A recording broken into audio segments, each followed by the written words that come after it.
Chers amis, bonjour. Nous sommes le mercredi 27 mai 2026. Il est 7h30.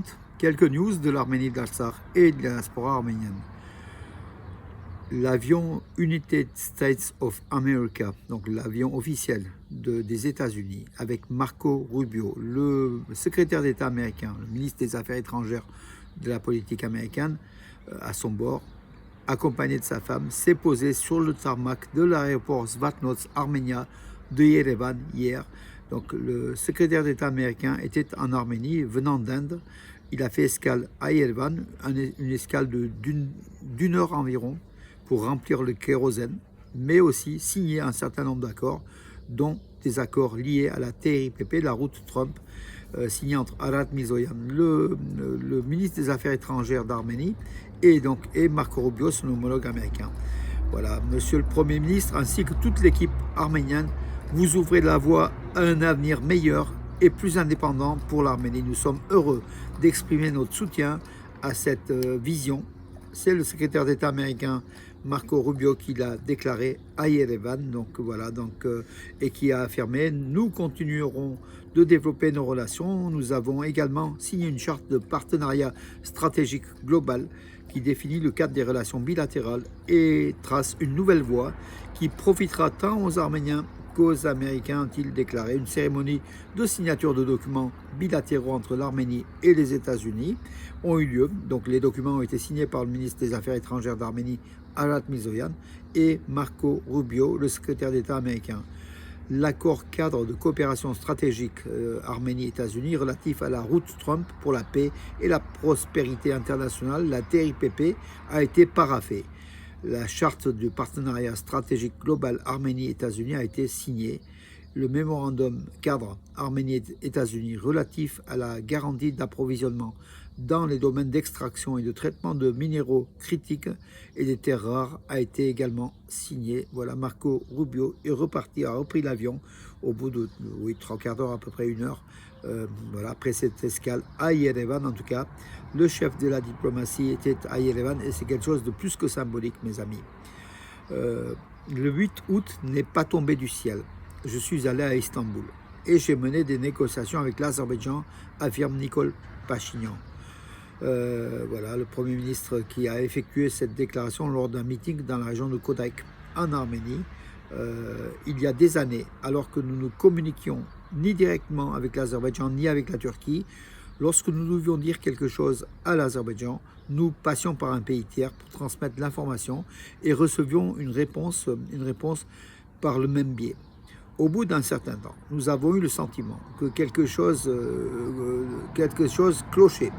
Nous avons alors compris que ni l'information que nous envoyions n'arrivait correctement à destination, ni la réponse qui nous était adressée ne nous parvenait.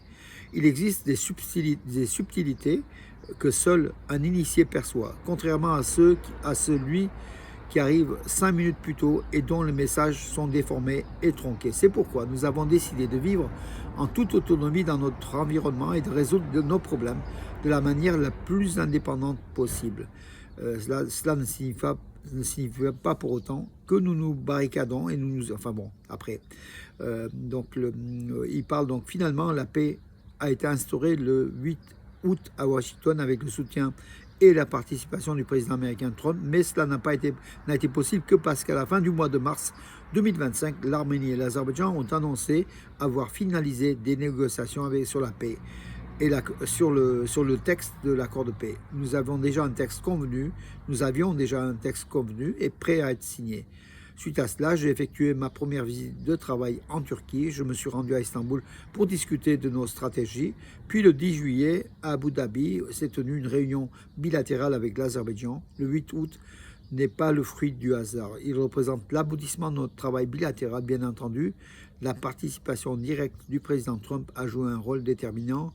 Tout cela s'est affirmé, c'est dit par Nikol Pachinian, qui s'était rendu en secret en Turquie pour essayer de finaliser ces accords avec l'Azerbaïdjan et pour le pré-traité de paix signé à Washington le 8 août. Voilà, il se vante de cela, de la paix, Nikol Pachinian, dans le cadre de sa campagne électorale. Il est regrettable qu'en Arménie, on recherche la protection de la source directe de la menace, affirme Sergueï Shoigu, le secrétaire du Conseil de sécurité russe. Le désir d'Yerevan de protéger et de se protéger de la source directe de la menace est regrettable. C'est ce qu'a déclaré donc Sergueï Shoigu lors d'une réunion du comité des secrétaires du Conseil de sécurité de l'OTSC. Il existe de nombreux problèmes et les résoudre ensemble est bien plus efficace. Il est regrettable que nos partenaires arméniens au sein de l'organisation ne le comprennent pas et recherchent la protection de la source directe de la menace, a-t-il déclaré. C'est le choix des dirigeants arméniens et leur responsabilité envers l'avenir de leur pays et de leur peuple, a ajouté Sergueï Shoigu, visiblement très courroucé que l'Arménie ne participe pas aux réunions de l'OTSC, Organisation de traité de sécurité collective. L'Arménie n'a pas sollicité l'aide de l'OTSC lors du conflit du Haut-Karabakh, affirme Sergueï Shoigu. La partie arménienne n'a pas sollicité l'aide de l'OTSC lors du conflit du Haut-Karabakh. C'est la déclaration quelque peu surprenante face aux journalistes réalisée par le secrétaire du Conseil de sécurité russe, Sergueï Shoigu, ex-ministre de la Défense de Russie, rapporté par l'agence RIA Novosti. Sergueï Shoigu, qui était alors ministre de la Défense, comme je l'ai dit, de Russie. Une Russie qui avait, par ses forces de paix, l'obligation de protéger la population arménienne de l'Artsakh au Karabakh et qui n'a pourtant pas rempli ses obligations, cédant le Haut-Karabakh aux forces d'occupation azerbaïdjanaises. L'Arménie n'a formulé aucune demande d'assistance dans ce conflit, a déclaré avec un grand cynisme Sergueï Shoigu à l'issue d'une réunion du comité des secrétaires des conseils de sécurité de l'OTSC. Il faut quand même oser. Voilà, aujourd'hui, Moscou ment. L'Arménie a toujours sollicité l'aide de la Russie pour défendre les Arméniens de l'Artsakh. D'ailleurs, ils étaient mandatés pour faire la paix, en maintien de paix, en soldat de maintien de la paix pour une période de 5 ans. Ils n'ont pas rempli leur mission. Et puis maintenant, la Russie qui dit que c'est l'Arménie qui n'a pas sollicité, mais comment dirais-je, quelle hypocrisie dans cette déclaration russe. La Russie est prête à résoudre les différends relationnels avec l'Arménie dans le respect mutuel, affirme Maria Zakharova. Une nouvelle fois, donc encore une fois, des mensonges de Moscou. Voilà, c'est ce qu'a annoncé la porte-parole des ministères des Affaires étrangères de Russie, Maria Zakharova, c'était hier à Moscou. Elle a affirmé « Nous privilégions les développements économiques et humanitaires ainsi que la résolution des problèmes de sécurité dans cette région, dans le respect mutuel », a déclaré Maria Zakharova aux journalistes. La Russie veut revenir en Arménie, elle sait que l'Arménie les a éjectés, n'en veut pas, et Moscou fait tout pour caresser dans le sens des poils, comme je l'ai dit hier, pour essayer de se rapprocher de l'Arménie, pour récupérer l'Arménie, Moscou sent que l'Arménie lui file entre les mains, tout simplement. Accord entre la France et l'Arménie sur la coopération liée à la sécurité civile et la protection de l'environnement. Le service des secours de la République d'Arménie, avec le colonel Aram Razarian, vice-ministre de l'Intérieur d'Arménie, et l'Association pour la promotion de la sécurité des personnes, des biens et de l'environnement, l'ASPEBE, ont signé au centre de service de secours d'Arménie à Yerevan le 18 mai un accord de coopération avec la France, représenté par le colonel Bernard Janin, président de l'ONG française Association pour la promotion de la sécurité des personnes et des biens et de l'environnement, le ASEBE, Département Protection Civile Sans Frontières. Était également présent lors de la cérémonie de signature Olivier de Cotigny, l'ambassadeur de France en Arménie.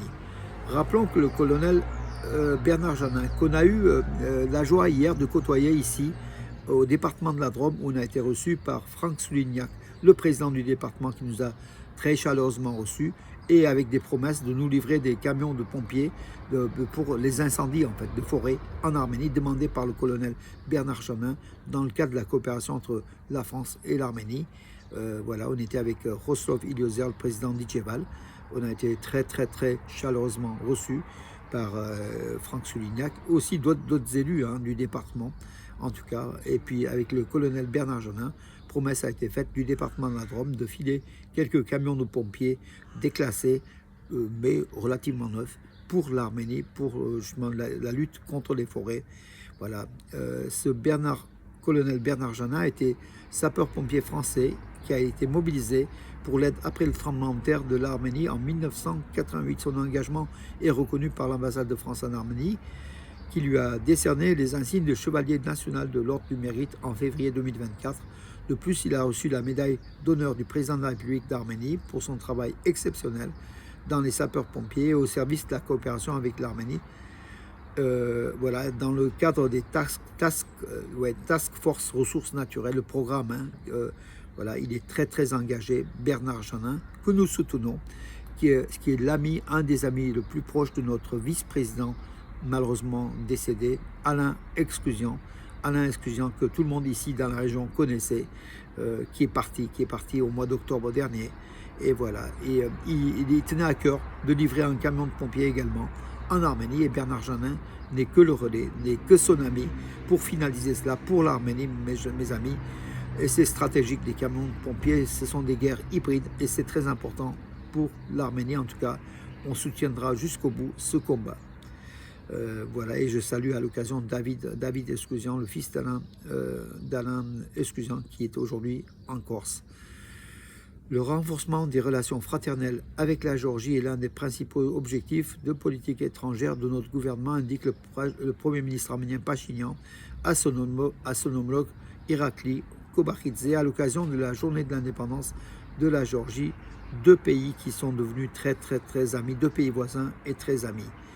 Et puis une petite info, mes amis, en sport, peut-être que Henrik Mkhitaryan, le plus capé, le plus illustre joueur de football arménien de tous les temps, le plus connu, Henrik Mkhitaryan va peut-être prolonger d'une année son contrat avec l'Inter de Milan. En tout cas, hier, il y a eu quelques indiscrétions et il est en passe sans doute de s'engager encore un an avec l'Inter de Milan, et c'est pour notre plaisir. Et puis, mes amis, voilà donc l'affiche. Ça sera le 12 et 13 mai. Non, pardon, le 13 et 14 juin. J'étais à côté. Voilà, exposition de mes caricatures ici, salle Chemnier à Bourg-les-Valences. Voilà, une cinquantaine de nouvelles caricatures. Vernissage le samedi 13 juin. Samedi 13 juin, notez-le mes amis, samedi 13 juin à 11h30. Voilà pour finir, tout simplement. Et bonne journée. À demain, mes amis.